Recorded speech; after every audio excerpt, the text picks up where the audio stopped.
আপনি কি আপনার গার্লফ্রেন্ড অথবা ওয়াইফ মোবাইল ফোনে কি করে সবকিছু দেখতে চান? এবং যারা আপরা আছেন, আপনার বয়ফ্রেন্ডের অথবা হাজব্যান্ডের সবকিছু কি মনিটর করতে চান? আপনার প্রিয় মানুষটির সোশ্যাল মিডিয়া অ্যাকাউন্ট কি কন্ট্রোল করতে চান?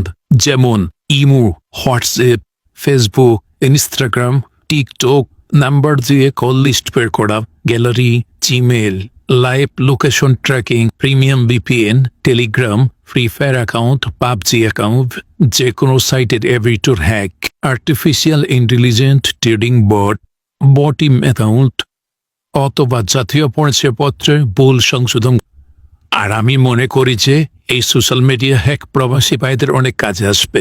এটা দরকার, মাস্ট বি। কারণ প্রবাসী ভাইয়েরা ফ্যামিলি থেকে অনেক দূরে থাকেন, ফ্যামিলির খোঁজখবর রাখতে চান, মোবাইলে কি করে না করে এ টু জেড। আবার অনেকের সন্দেহ থাকে, সন্দেহ দূর করতে চান। একটা সম্পর্কের মধ্যে যদি সন্দেহ থাকে তাহলে ওই সম্পর্ক বেশি দিন ঠিক থাকবে না, আর এইটা অনেক বড় সমস্যায় পরিণত হবে। সময় থাকতে চেক করে নিন, সম্পূর্ণ ভিডিও দেখুন। আসসালামু আলাইকুম, আপনারা সবাই কেমন আছেন? আশা করি আল্লাহর অশেষ রহমতে আপনারা ভালো আছেন। আমাদের সফটওয়্যারের আগে কাজ দেখবেন, তারপর সফটওয়্যার কিনবেন। তো আমরা দেখতে পাচ্ছেন সফটওয়্যারটা কিন্তু ওপেন করতেছি। ওপেন করার পর একটু নিচে যাবেন। আমরা আজকে একদম প্রথমে হ্যাক করব ইমু। শুধুমাত্র নাম্বার দিয়ে ইমু হ্যাক করতে পারবেন। দেখবেন এখানে ইমু হ্যাক লেখা আছে, আমি আপনাদেরকে দেখিয়ে দিচ্ছি। এখানে ক্লিক করবেন, তারপর আপনারা এখানে পাসওয়ার্ড ক্র্যাকার নামে একটা অপশন আছে, আমি দেখিয়ে দিচ্ছি আপনাদেরকে। ওইখানে ক্লিক করবেন। তারপরে এখানে আবার হচ্ছে ওপরে ক্যালেন্ডার মতো একটা আইকন আছে, এখানে ফুল স্ক্রিন করবেন। ওকে, তারপরে এখানে আপনারা যে নাম্বারটা হ্যাক করবেন, যেই ইমো নাম্বারটা হ্যাক করবেন, সেই নাম্বারটা এখানে দুইটা জায়গায় বসিয়ে দিবেন। টার্গেট, ডাটাবেজ, দুইটা জায়গায় কিন্তু ওই নাম্বারটা বসিয়ে দেবেন।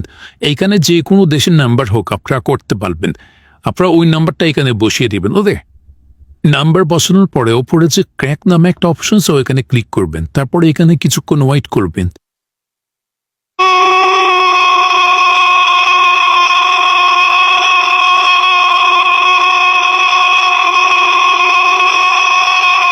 যখন আপনারা এখানে সাকসেস লেখা দেখবেন, তারপর নিচে দেখবেন স্টার্ট নামে একটা অপশন আছে, তখন আপনারা স্টার্ট ওইখানে ক্লিক করবেন। দেখবেন যে সাথে সাথে ইমো ওপেন হয়ে গেছে।